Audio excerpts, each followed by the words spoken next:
He said he didn't want a child with someone like me. His mother agreed. His sister said I wouldn't last in their house anyway. A week later I was pushed down the stairs. I left without a word. His dinner tasted fine. Until he read the note taped beneath his plate. Infertile now. The plate shattered against the marble floor, ceramic fragments scattering like broken promises across the kitchen tiles. I stood frozen, my 5-month pregnant belly pressed against the counter's edge, watching Alex's mother Stephanie's face twist into something I'd never seen before, pure, undiluted disgust. "You clumsy fool," she hissed, her voice dripping with the kind of venom that makes your skin crawl. "Can't even hold a simple dinner plate without destroying it." This wasn't about the plate. It never was. When I first walked into the Turner family home 18 months ago, arm in arm with Alex after our courthouse wedding, I thought I was stepping into a fairy tale. The Victorian mansion stood like a monument to old money, with its towering columns and manicured gardens that belonged in magazine spreads.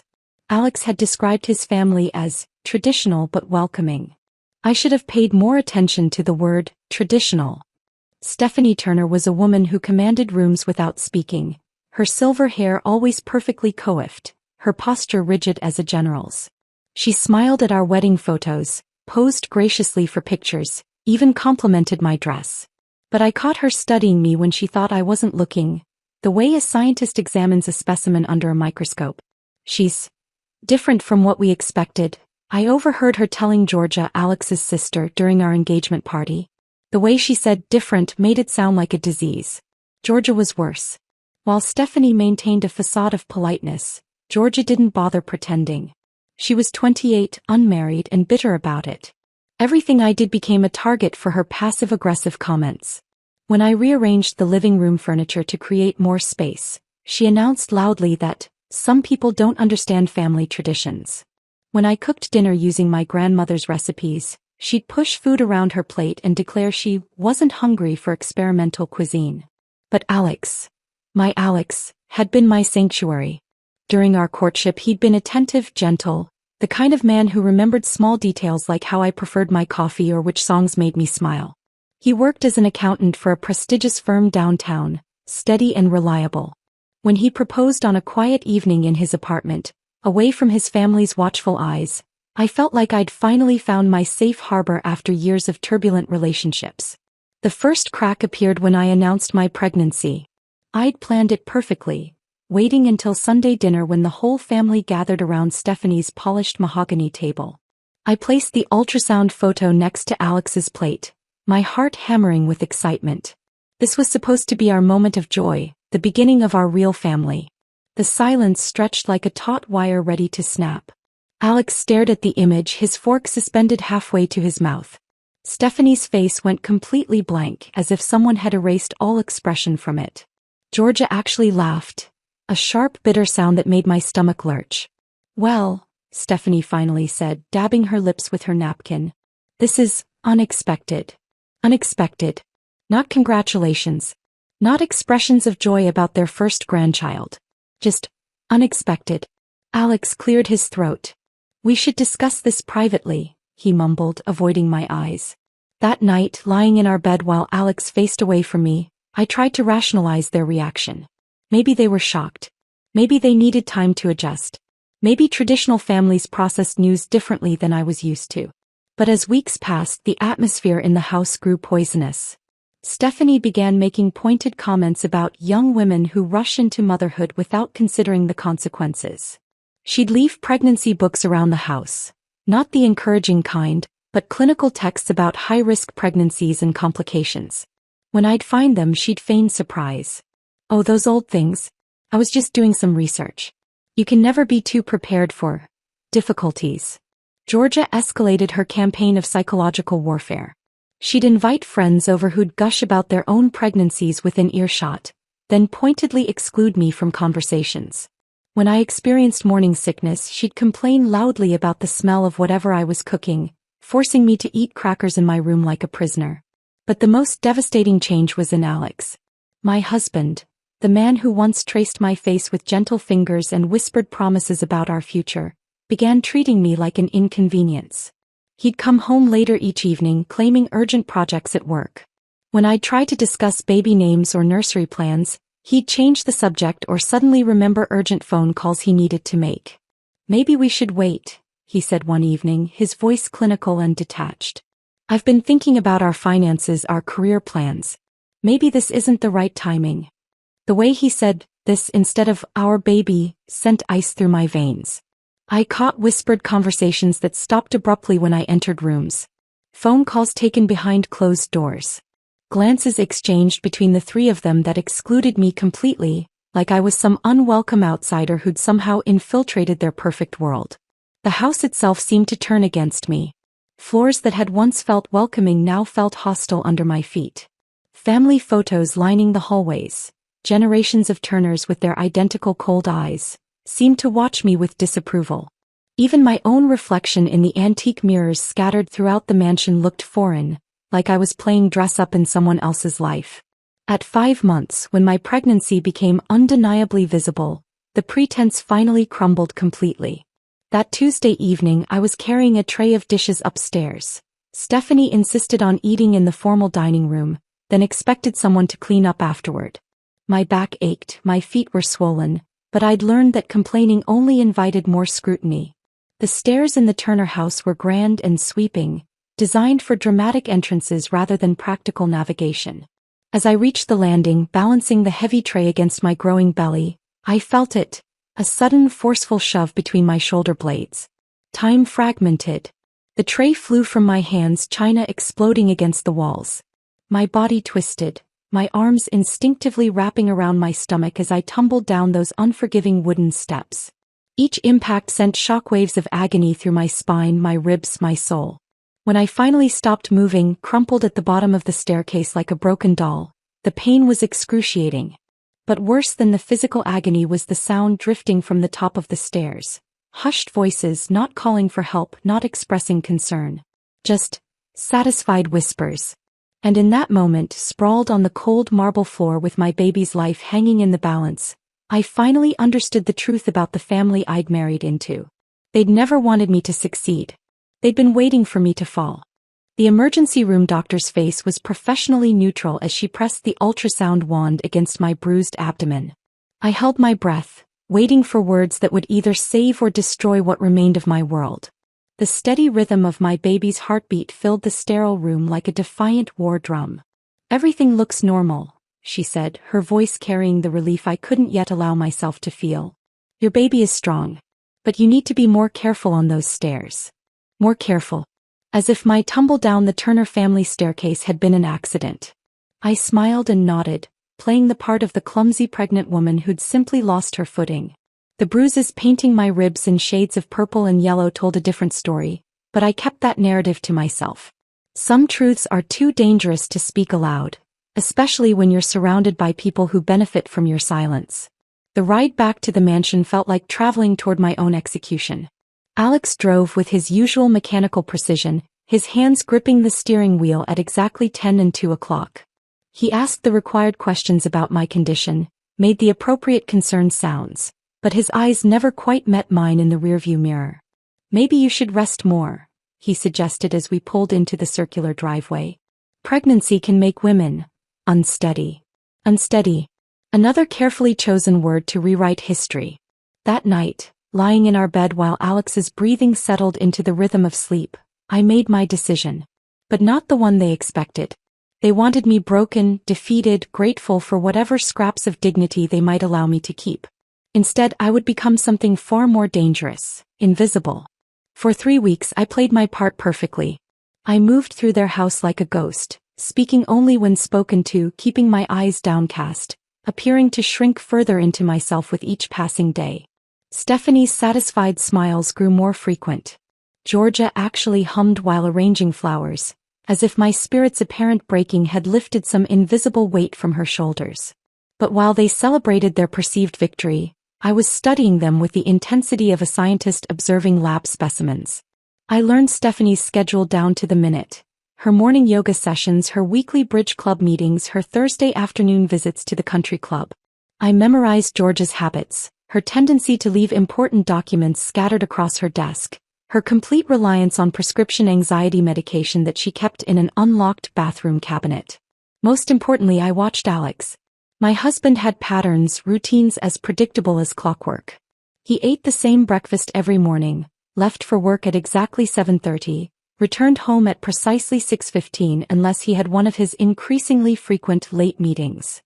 He trusted me to prepare his meals, never questioning what went into his food or where the ingredients came from. That trust would prove to be his downfall. My undergraduate degree in chemistry had been something I'd mentioned only once during our courtship, describing it as something I studied before finding my real passion. Alex had nodded politely and changed the subject to something he found more interesting, probably his golf handicap or quarterly tax projections. He'd never bothered to ask about my real passion, never wondered what I'd actually learned during those 4 years of studying molecular structures and chemical interactions. His indifference to my education became my greatest weapon. The plan crystallized during one of my sleepless nights. Lying awake while phantom pains from my fall reminded me exactly how expendable the Turner family considered me. They wanted me gone, but they needed it to look natural, accidental. An unfortunate miscarriage followed by a quiet divorce, leaving Alex free to marry someone more suitable to their social standing. But I had different plans entirely. I began with small preparations. During my carefully orchestrated grocery trips, I purchased specific items from different stores, never buying everything I needed from one location. The pharmacist who sold me certain over-the-counter medications saw only a pregnant woman dealing with morning sickness. The health food store clerk who provided specialized herbs assumed I was exploring natural pregnancy remedies. None of them could have imagined how these innocent purchases would combine into something far more sophisticated. My final week in that house was a masterpiece of deception. I moved through their daily routines like a method actor preparing for the role of a lifetime. When Stephanie made her cruel comments about some women not being cut out for motherhood, I nodded submissively. When Georgia complained about the burden of having an unstable sister-in-law, I apologized for existing. Meanwhile, I was documenting everything. Phone numbers found in Alex's jacket pockets. Strange receipts discovered in his car. Conversations overheard through thin walls. Financial documents left carelessly on his desk. I photographed everything with a small camera I'd purchased during one of my shopping trips, storing the images safely away from prying eyes. The night before my departure, I prepared Alex's favorite meal with extraordinary care. Beef Wellington, exactly the way his mother had taught me during one of our early false moments of bonding. I spent hours on the presentation making sure every detail was perfect. The golden pastry crust, the tender meat, the rich mushroom duxelle that masked any subtle variations in flavor. Alex complimented the meal enthusiastically, actually smiling at me for the first time in weeks. "This is incredible," he said, cutting into the pastry with obvious pleasure. "You've really outdone yourself." I watched him eat every bite, my expression serene as a Madonna painting. After dinner, while he settled into his usual evening routine of reviewing financial reports, I completed my final preparations. A small duffel bag packed with essentials hidden in the back of my closet. Cash I'd been carefully accumulating over months, withdrawn in small amounts to avoid detection. Documents proving my identity, my education, my existence independent of the Turner family name. And one small note written in my careful handwriting, containing just 2 words that would eventually explain everything he'd never bothered to learn about the woman he'd married. The next morning, before dawn painted the sky gray, I taped that note to the underside of his breakfast plate. By the time Alex discovered my goodbye message, I would be just another woman who'd disappeared into the anonymous crowds of the city, carrying secrets that would reshape his entire world. They thought they'd won by pushing me down those stairs. They had no idea I'd been planning to fly all along. The fluorescent light above the delivery table flickered like a dying candle, casting intermittent shadows across the cramped room at St. Mary's Community Clinic. No soft lighting, no soothing music, no husband holding my hand. Just me, a tired-looking midwife named Rosa, and the overwhelming need to push. "One more, honey," Rosa encouraged, her weathered hands steady despite the chaos surrounding us. "I can see the head." The pain was nothing compared to what I'd endured in that mansion, but the fear was different now. Not fear of what they might do to me, but terror that something might happen to this child before I could prove he existed. This baby was my vindication, my secret weapon, my reason for surviving everything they'd thrown at me. When Liam finally slipped into the world at 3:47 a.m. on a rainy Tuesday morning, his cry pierced through the clinic's thin walls like a battle horn announcing victory. Rosa placed him on my chest and I stared into eyes that were unmistakably Turner eyes, the same steel-gray color that had stared at me with such contempt, now gazing up at me with pure, innocent trust. "He's perfect," Rosa whispered, cleaning him with gentle efficiency. "Look at those lungs on him. Perfect." They tried to eliminate perfection before it could draw breath. The birth certificate felt like holding dynamite when the clerk handed it to me 3 days later. "Baby boy Turner," it read, though I'd already decided on his real name. Liam Alexander Turner, carrying his father's middle name like a sword he didn't know he possessed yet. My first apartment was a single room above a Vietnamese restaurant in the city's forgotten district, where rent was paid weekly and landlords didn't ask too many questions. The walls were thin enough that I could hear every conversation from the family downstairs, but it was mine. For the first time in months, I controlled my own space, my own schedule, my own destiny. The money I'd saved during my final weeks at the mansion lasted exactly 6 weeks. After that, survival became a daily mathematical equation. Formula: costs versus bus fare, diapers versus electricity, my son's needs against my own exhaustion. I found work wherever I could disappear into the background. Monday mornings I cleaned office buildings before dawn, Liam sleeping in his carrier while I vacuumed boardrooms where men in expensive suits made decisions that would never touch their own families. Tuesday and Thursday evenings, I walked dogs for wealthy residents who lived in penthouses overlooking the same streets where I counted coins for groceries. But it was the sewing that saved us both. Mrs. Chin, who owned the alterations shop 2 blocks from our apartment, noticed me repairing Liam's outgrown clothes with stitches so precise they looked machine-made. She offered me piecework at first, hemming pants, taking in waists, mending tiers. When she realized I could handle more complex alterations, she began sending me home with wedding dresses that needed complete reconstruction. "You have gift," she told me one afternoon, examining a beaded gown I'd resized from a size 16 to a size 8 without disturbing a single sequin. "Where you learn?" I'd learned from necessity, from YouTube videos watched during Liam's naps, from trial and error that I couldn't afford to get wrong. But I just smiled and said, "Practice." Working late into the night while Liam slept became my meditation. Each stitch was a small act of defiance against the people who'd tried to reduce me to nothing. Every completed garment proved I could create beauty from broken pieces, transform something unwanted into something valuable. Martha Rodriguez changed everything on a particularly brutal December evening when Liam had been crying for hours with what I suspected was an ear infection. I was pacing our tiny room, bouncing him against my shoulder while calculating whether I could afford both antibiotics and next week's rent, when she knocked on my door. Martha was 73 years old, with silver hair braided down her back and hands that told stories of decades spent working with fabric. She owned the tailoring shop on the ground floor of the building next door, and I'd noticed her watching me come and go with Liam bundled against my chest. "Mija," she said when I opened the door, taking in my tear-streaked face and Liam's fevered cries. "You need help." She didn't wait for an answer. Within minutes she'd called her nephew, who was a pediatric nurse, arranged for medicine to be delivered, and made a pot of soup that filled our room with the first homey smell it had known. "I have space upstairs," she said while spooning broth into my mouth like I was another child who needed tending. 2 rooms, small kitchen. Rent same as here but quieter. Better for babies. I started to protest. I couldn't afford to owe anyone anything, couldn't risk depending on kindness that might be withdrawn. But Martha waved away my concerns with flour-dusted fingers. "You look like someone who's been through war," she said simply. I recognized the look.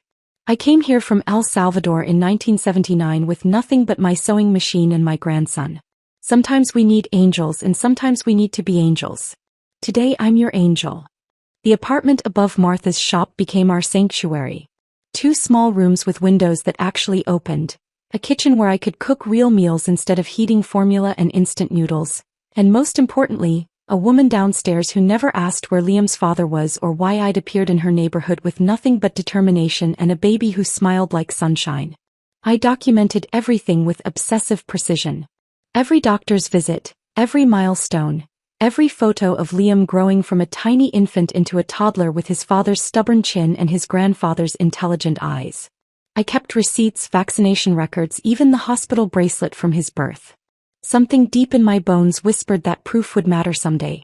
Martha taught me to cut patterns, to work with silk and organza, to create garments that made women feel beautiful on the most important days of their lives. In return, I helped modernize her business, teaching her to use social media to attract younger customers, organizing her inventory systems, bringing efficiency to her warm chaos. "You have good hands," she'd say, watching me work late into the evening while Liam played with fabric scraps at my feet. "But more than that, you have good heart. Broken maybe, but good."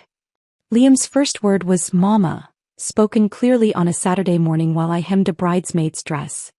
His first steps were taken across Martha's shop floor, reaching for a pincushion that glittered like treasure in his 18-month-old eyes. His first complete sentence was, "Mama, pretty dress," pointing at a wedding gown I was beading for a client. Every milestone felt like a small victory against the people who'd tried to prevent his existence. They'd pushed me down those stairs believing they could erase us both. Instead, they'd only made us stronger, more determined, more dangerous than they could possibly imagine. At night, after Martha had gone upstairs to her own apartment and Liam was finally asleep, I'd sit at my sewing machine and smile while thinking about Alex. I wondered if he'd discovered my note yet, if he'd tried to start a family with someone new, if he'd learned the truth about what I'd left him. I hoped he had. I hoped he'd tried everything. Because that's when he'd discover what I'd known all along. Some things once broken can never be repaired. The phone rang while I was teaching Liam to tie his shoes, his small fingers fumbling with the laces as morning sunlight streamed through Martha's shop windows. I almost didn't answer. Unknown numbers usually meant bill collectors or telemarketers, neither of which I had time for while balancing a toddler and 3 wedding dress alterations due by Friday. "Is this the mother of Liam Alexander Turner?" The voice was professional, measured, with the kind of careful diction that belonged to courtrooms and law offices. My blood turned to ice. Nobody knew that name except me, the hospital, and whoever had issued his birth certificate. I'd been so careful, so invisible for almost 2 years. "Who's asking?" I managed, my voice steady despite the earthquake in my chest. "My name is Clayton Hendricks. I'm an attorney representing the Turner estate. I need to verify some information regarding a child born approximately 22 months ago." Turner estate. The words hit me like a physical blow. I set Liam down gently, watching him toddle toward his toy box while my mind raced through possibilities, each one more terrifying than the last. Had they found us? Were they coming to take him away? Had Alex somehow discovered his son existed? "I'm sorry, but I think you have the wrong person," I lied, my voice barely above a whisper. "Ma'am, I have a birth certificate here that says otherwise. Liam Alexander Turner, born at St. Mary's Community Clinic. Mother listed as Sarah Elizabeth Turner." Clayton's voice softened slightly. "I'm not calling to cause trouble. There's been a development regarding the family estate that requires immediate clarification. Sarah Elizabeth Turner." I'd kept Alex's last name on all of Liam's documents, partly for practical reasons and partly because some vindictive part of me wanted that connection to exist in writing. Now that decision was coming back to haunt me in ways I'd never anticipated. "What kind of development?" I asked, sinking into Martha's worn velvet chair while Liam built towers with wooden blocks, blissfully unaware that his entire world might be about to change. Clayton paused and I could hear papers rustling in the background. "Are you familiar with Kyle Turner? Alex's father." Kyle Turner. I'd met him exactly twice before he passed away from a heart attack 6 months into my marriage. He'd been quieter than the rest of his family, more observant. During our brief conversations, he'd asked me about my education, my background, my plans, questions that seemed genuine rather than judgmental. Unlike Stephanie and Georgia, Kyle had never made me feel like an intruder in his home. "Yes, I met him a few times," I said carefully. "Mr. Turner passed away 14 months ago. We've been handling his estate, but there's been a complication. A rather significant one." Clayton's voice took on the tone of someone delivering news that would fundamentally alter lives. Kyle Turner amended his will shortly before his death. The changes were unconventional. My hands were shaking now. Liam looked up from his blocks, sensing my distress with the intuitive radar that toddlers possess. I forced a smile and motioned for him to continue playing. "What kind of changes?" "The entirety of the Turner estate, The house, the investment properties, the business holdings, everything was left to his biological grandson. Not to Alex, not to Stephanie, not to Georgia. To his grandson specifically, with the stipulation that the inheritance would only transfer upon proof of the child's existence and Alex's inability to produce future heirs. The room spun around me. Kyle had known. Somehow that quiet old man had seen through his family's facade and understood exactly what kind of people they really were. He'd written a will that would reward the very thing they tried to destroy. "I don't understand," I said, though understanding was beginning to dawn like a terrible sunrise. "What does this have to do with my son?" "Mrs. Turner, according to our records, your son is Kyle Turner's only biological grandson. The family has been attempting to proceed with the sale of several properties, claiming no heir exists. But if your son is alive and can be verified as Alex Turner's biological child, then he is the legal owner of approximately $12 million in assets." $12 million. The number echoed in my head like a struck bell. Liam, my beautiful boy who played with cardboard boxes because we couldn't afford proper toys, was worth $12 million. And they tried to eliminate him before he could draw his first breath. "They told you he died?" I asked, pieces clicking into place with crystalline clarity. Clayton's professional composure cracked slightly. "Yes. The family provided documentation indicating that you'd suffered a miscarriage and subsequently left the family home. They claimed there was no surviving heir. Documentation. They'd forged papers, created false records, built an entire lie around my son's supposed death. The fall down the stairs hadn't been just attempted violence. It had been the first step in covering up his existence entirely." "Mr. Hendricks," I said, my voice gaining strength as fury began to overtake fear. "I think we need to meet in person. And I think you need to see some documents of my own." 2 days later, I stood outside the granite facade of Hendricks, Watson and Associates with Liam's hand clasped firmly in mine and a manila envelope containing 2 years' worth of carefully preserved evidence tucked under my arm. Clayton Hendricks turned out to be a man in his 50s with kind eyes and silver hair, nothing like the predatory attorneys I'd imagined based on television dramas. His office was all leather chairs and law books, but he'd arranged a small play area in the corner with blocks and picture books, a thoughtful gesture that immediately put me at ease. "You brought him," Clayton said, his voice filled with something approaching awe as he watched Liam explore the toys with fearless curiosity. "I brought proof," I corrected, settling the envelope on his mahogany desk. "Birth certificate, hospital records, vaccination documentation, DNA samples if you need them. Everything required to prove that Liam Alexander Turner is exactly who I say he is." Clayton opened the envelope with the reverence of someone handling historical artifacts. As he examined each document, his expression shifted from professional interest to shocked recognition to something approaching anger. "Mrs. Turner," he said finally, looking up from Liam's birth certificate with eyes that held newfound respect. "They told me your child died in a miscarriage. They showed me fabricated medical records. They've been lying to me for over a year. They've been lying about more than that," I said, watching Liam stack blocks with the focused determination he'd inherited from his grandfather. "They didn't just claim he died, Mr. Hendricks. They tried to make sure he did." As I told Clayton about the fall, about the whispered conversations, about the systematic cruelty designed to eliminate both me and my pregnancy, I watched his face harden into something resembling granite.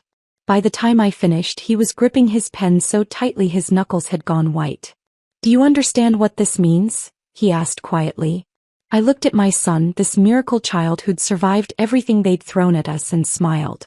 "It means they lost. Clayton's private investigator was worth every penny I couldn't afford to pay him." 3 weeks after our meeting, he delivered a manila folder thick with surveillance photos and documents that painted a picture of Alex's new life. A life built on the foundation of my supposed disappearance and our son's alleged death. Her name was Victoria Ashford, daughter of a pharmaceutical fortune, educated at Swiss boarding schools and Ivy League universities. The engagement photos showed a woman with perfect bone structure and the kind of confident smile that comes from never having to worry about rent money. She was everything the Turner family had probably hoped I would be: wealthy, connected, and blissfully ignorant of their capacity for cruelty. "The wedding is scheduled for Saturday," Clayton reported during our follow-up meeting. "St. Michael's Cathedral, followed by a reception at the country club. 500 guests, including several city council members and the mayor. I studied the invitation he'd somehow obtained, noting the elegant calligraphy and cream-colored cardstock that probably cost more than my monthly grocery budget. Everything about it screamed old money and social prominence. Exactly the kind of spectacle the Turner family would orchestrate to announce their triumphant return to respectability. And the medical tests? I asked, though I already knew the answer from Clayton's barely suppressed smile. Completed last Tuesday. Standard premarital health screening required by Ms. Ashford's family. Very thorough. Very revealing. He slid another document across his desk. The results were sent directly to both parties this morning. I didn't need to read the clinical language to understand what those test results contained. The note I'd left under Alex's plate 2 years ago hadn't been a threat. It had been a promise. And promises, unlike marriages, were meant to be kept.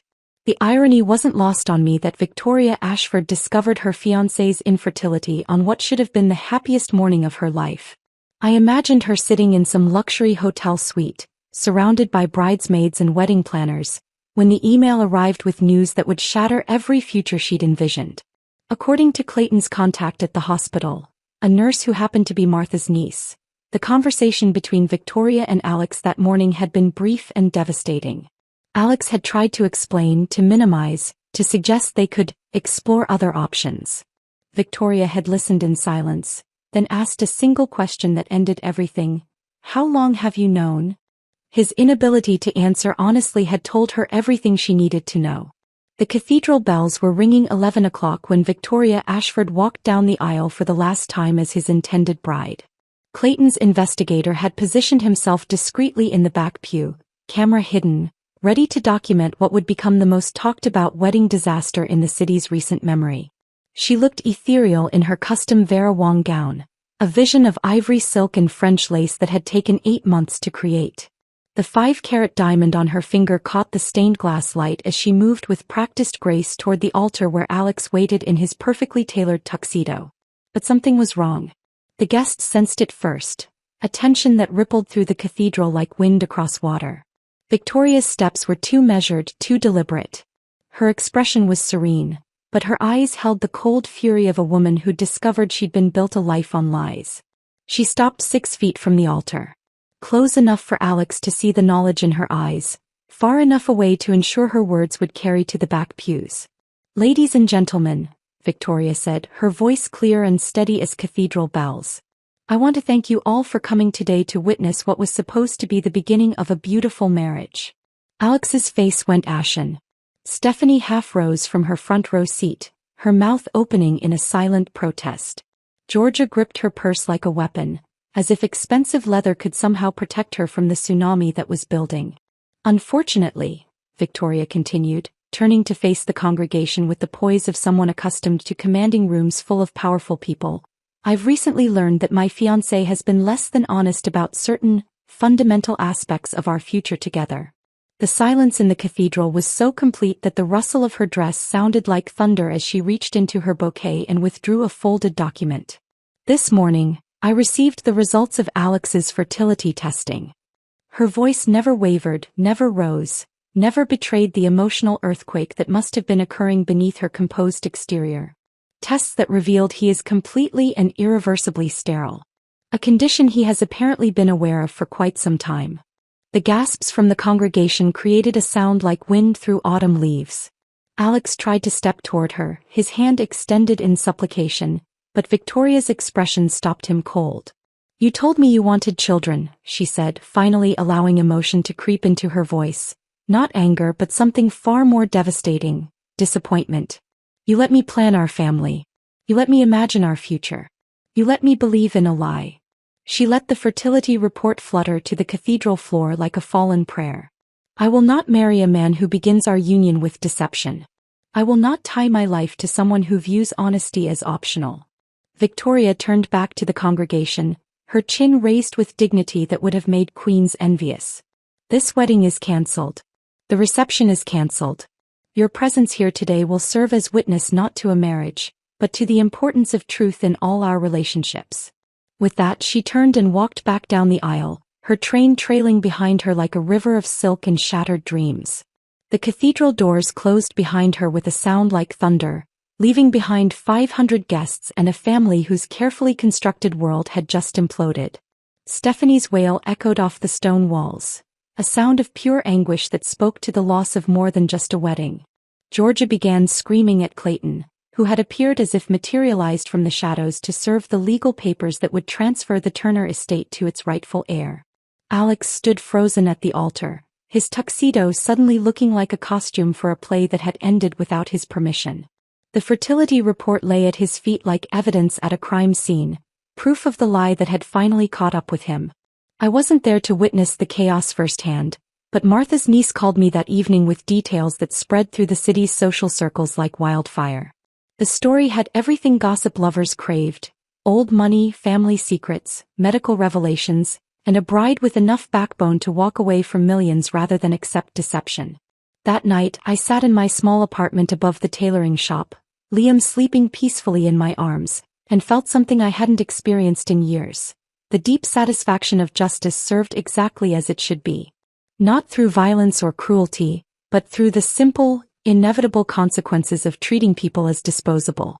"The world remembers everything, little one," I whispered to my sleeping son. "And sometimes, just sometimes, it makes sure the right people pay the price." The knock came on a Tuesday evening while I was teaching Liam to count buttons on one of Martha's vintage dresses. 3 soft raps, hesitant and almost apologetic. Nothing like the commanding presence Alex once carried through every room he entered. I knew it was him before I opened the door. Martha had called from downstairs to warn me, her voice tight with protective concern. "There's a man here asking for you. Says he's family. Should I send him away?" I told her to let him come up. Some conversations can't be avoided forever, and I'd learned that facing difficult truths head-on was always better than letting them fester in shadows. Alex stood in my doorway looking like a stranger wearing a familiar face. The confident posture was gone, replaced by shoulders that curved inward as if protecting some invisible wound. His expensive suit hung loose on a frame that had clearly lost weight, and his eyes, those Turner eyes that had once held such cold certainty, now seemed lost, searching for something they'd never find. "Sarah," he said, and even my name sounded different in his mouth. Smaller. Kitten. Liam peeked out from behind my legs, curious about the tall stranger who looked so much like his own reflection in mirrors. I placed a protective hand on my son's shoulder, feeling the solid warmth of him against my palm, a reminder of everything I'd fought to preserve. "You look different," Alex said, his gaze moving from me to Liam with an expression I couldn't quite read. Wonder maybe. Or grief for something he'd never allowed himself to want. "People change when they stop living lies," I replied, stepping aside to let him enter but keeping myself positioned between him and my son. My small apartment above Martha's shop was nothing like the Turner mansion. No marble floors or crystal chandeliers, no overwhelming sense of old money and older grudges. Just simple furniture, handmade curtains, and the kind of warmth that comes from building something real instead of inheriting something hollow. Alex's eyes took in every detail: the sewing machine in the corner where I worked late into the night, the photos of Liam's milestones covering one wall, the bookshelf filled with children's stories and my old chemistry textbooks. When his gaze finally settled on our son, something in his face cracked open. "He's beautiful," Alex whispered, and for the first time since I'd known him, his voice carried genuine emotion. "He looks like his grandfather," I finished. "Kyle would have loved him." The mention of his father's name made Alex flinch as if I'd struck him. He sank into Martha's old armchair without invitation, suddenly looking decades older than his 32 years. "I'm sorry," he said, the words tumbling out like water through a broken dam. "I'm so sorry, Sarah. I didn't know what I was doing. I didn't understand what we were throwing away." I let him speak, watching Liam play with his building blocks while his father, this stranger who shared his DNA, tried to find words for the unfindable. Alex talked about the pressure from his mother, about expectations that had crushed him since childhood, about the fear of disappointing a family that had never learned how to love without conditions. When he finally fell silent, I asked the question that had been burning in my chest for 3 years. "Would you have pushed me down those stairs if you'd known about your father's will?" Alex's face went white. The question hung between us like smoke from a fire that had consumed everything we'd once pretended to be. I didn't push you, he said, but his voice lacked conviction. You didn't stop it either. He had no answer for that. We both knew the truth, that he'd stood by while his family orchestrated my destruction, that his silence had been as violent as any physical blow. Please, he said finally, his voice breaking on the word. Let me see him. Let me be part of his life. I'll sign over everything, the house, the money, all of it. I just want a chance to be his father. I looked at Liam, my miracle boy who was building towers with the focused determination he'd inherited from the grandfather he'd never meet. This child who had survived everything they'd thrown at us, who had thrived despite being unwanted, who carried their bloodline without their poison. You had your chance to be his father, I said quietly. You chose to be their son instead. The next months brought a parade of attempts at reconciliation. Stephanie's letters arrived weekly, written on her expensive stationery with words like misunderstanding, and family healing, and what's best for everyone. I returned them unopened, their weight in my hands feeling like anchors trying to drag me back to a place I'd fought too hard to escape. George's gifts were more elaborate. Designer toys for Liam, expensive jewelry for me, even a car title with my name already filled in. Each package went back to sender without being opened. Their guilt might be expensive, but my peace was priceless.